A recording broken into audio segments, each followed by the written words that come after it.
यांचं स्वागत करण्यासाठी जिल्हा परिषदेचे माजी समाज कल्याण सभापती स्वप्नीलजी चव्हाण यांना मी विनंती करतो की त्यांनी आदरणीय आमदार प्रतापराव पाटील चिखलीकर साहेबांचं स्वागत करावं।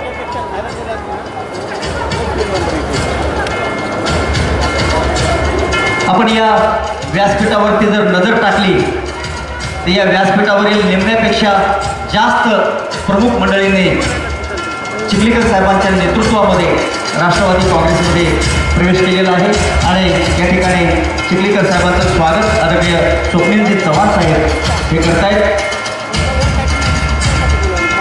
यानंतर नांदेड जिल्ह्याचे ज्येष्ठ नेते, राज्याचे माजी मंत्री, नांदेड जिल्ह्याचे माजी खासदार आदरणीय भास्करराव पाटील खतगावकर साहेब यांचं स्वागत करण्यासाठी राष्ट्रवादी युवक काँग्रेसचे जिल्हाध्यक्ष बालाजी शिंदे यांना मी विनंती करतो की त्यांनी आदरणीय भास्करराव पाटील खतगावकर, अमोल चव्हाण, प्राध्यापक उदय चव्हाण, सुरेश पाटील पाळेकर, निळू पाटील हदगाव जिल्हा, कारण यादी खूप मोठी होती त्यामुळं मोजक्याच मंडळीला आपण मंचावर या ठिकाणी प्रवेश दिलाय। ज्यांना दादांच्या हस्ते आपण दस्ती टाकू शकलो नाही त्या सर्वांचा प्रवेश यानंतर गोजेगावकर साहेब, घाटे साहेब या ठिकाणी उपस्थित राहून करणार आहेत। त्या सर्वांचं या ठिकाणी मनापासून स्वागत करतो।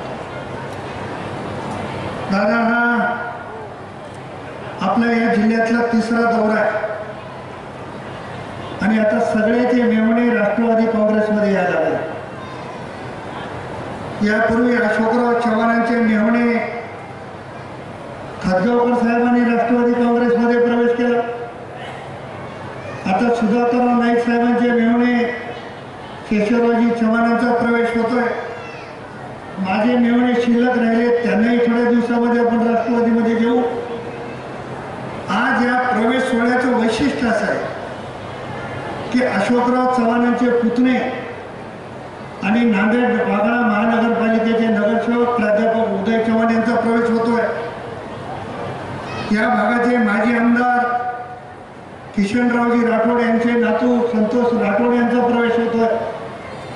या प्रवेशाला खूप आगळं वेगळं महत्त्व आहे आणि या प्रवेश सोहळ्याच्या निमित्तानं आपण आम्हाला या ठिकाणी वेळ दिलेला आहे। मी फार अधिकचं बोलणार नाही कारण गोजेगावकर साहेब, घाटे साहेब, खतगावकर साहेबांनी आपली भूमिका या ठिकाणी मांडली, पण मी आपल्या सर्वांच्या ताकदीवर, आपल्या सर्वांच्या विश्वासावर दादाला एक या ठिकाणी शब्द देणार आहे की नांदेड जिल्ह्यामध्ये राष्ट्रवादी काँग्रेस पक्ष नंबर 1चा पक्ष झाले। मी नरसीच्या कार्यक्रमामध्ये दादांना विनंती केली होती की दादा परत आम्हाला 2 वेळेस तरी किमान आपण वेळ दिली पाहिजे आणि दादाने ती मान्य केली। पण आजच्या कार्यक्रमात दादा तुम्हाला परत एकदा विनंती करतो की आणखी 2दा आम्हाला वेळ द्यावा लागला। माझ्या मतदारसंघामध्ये मी कार्यक्रम ठेवलेला नाही। ज्या दिवशी माझ्या मतदारसंघात शेवटचा कार्यक्रम होईल तर जेवढे सभेला लोक उपस्थित राहतील त्यांच्या सगळ्याचा प्रवेश राहील। कारण गेले अनेक वर्ष 30-35 वर्षापासून ग्रामपंचायत, जिल्हा परिषद, साखर कारखाना, मध्यवर्ती बँक, विधानसभा आणि लोकसभेच्या माध्यमातून जी काही मी कामं केली, जी काही सर्व समाजामध्ये नाते जोडली, त्या सर्व लोकांचा प्रवेश राहिलेला। त्यामुळे येणाऱ्या काळामध्ये आपल्याला अनेक प्रवेशाचे सोहळे घ्यायचे आणि अतिशय मोठ्या उत्साहाने आमच्या जिल्ह्याचे लोक म्हणतात की दादाला घेऊन आम्हाला प्रवेश करायचा।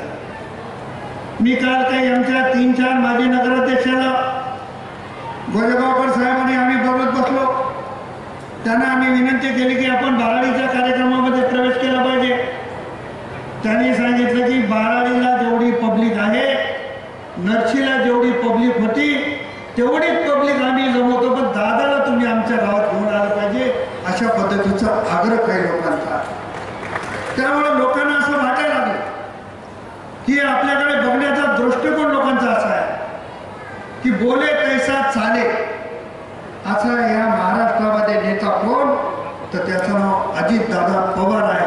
हे सगळ्या महाराष्ट्राने नांदेड जिल्ह्यात त्यामुळे प्रत्येकाला असं वाटतंय की दादांच्या नेतृत्वात आपण आपण काम केलं पाहिजे. म्हणून ही सगळी मंडळी, जरी आम्ही पुढाकार असलो, आपले कार्यकर्ते म्हणून मी भेटत असलो, माझ्या नावाचा उल्लेख जरी झाला तरी माझ्या पाठीमागं दादांचा आशीर्वाद आणि दादाची ताकद आहे. आणि त्यामुळे लोकांना असं वाटतं की आपलं सहज काम होऊ शकतं. आणि दादा, मी अतिशय सर्वसामान्य कुटुंबाचा माणूस आहे. 24 तास माझ्याकडे दुसरा कुठलाच धंदा नाही. तुम्ही मला एकदा विचारलं होतं की तुमचा व्यवसाय काय? माझा व्यवसाय काहीच नाही. वडिलोपार्जित जी जमीन आहे तेवढीच एक मेहरबानी की 1 गुंठाही जमीन मी विकली नाही. तेवढे जे उपकार कुटुंबाचे माझ्यावर आहेत किंवा माझे कुटुंब. मी सामान्य कुटुंबातला कार्यकर्ता.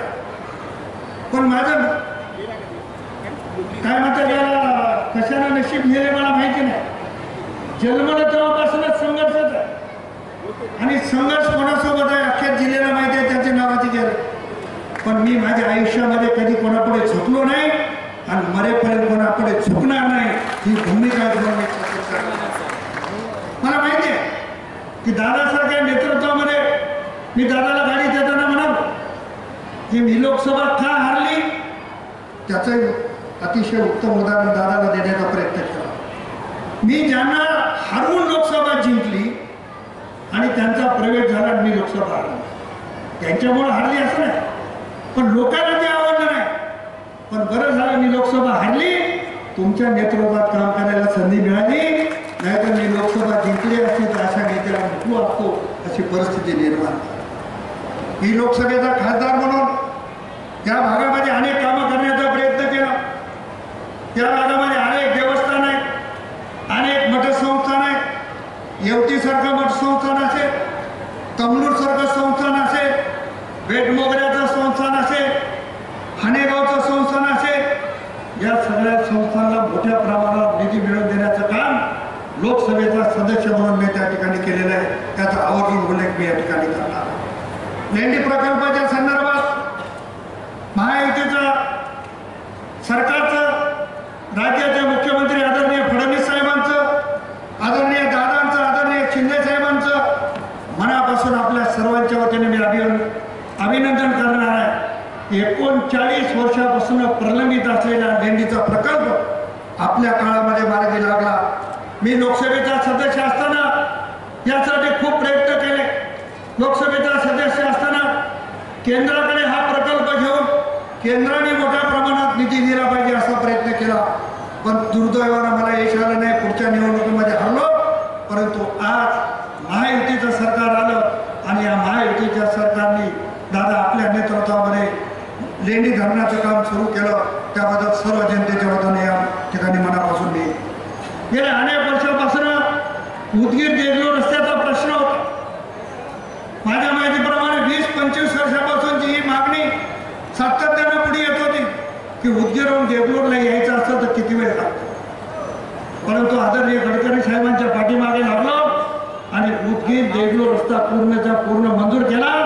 356 कोटी रुपयाचं टेंडर ओपन झालं आणि येणाऱ्या काही दिवसामध्ये त्या कामाची सुरुवात होणार आहे.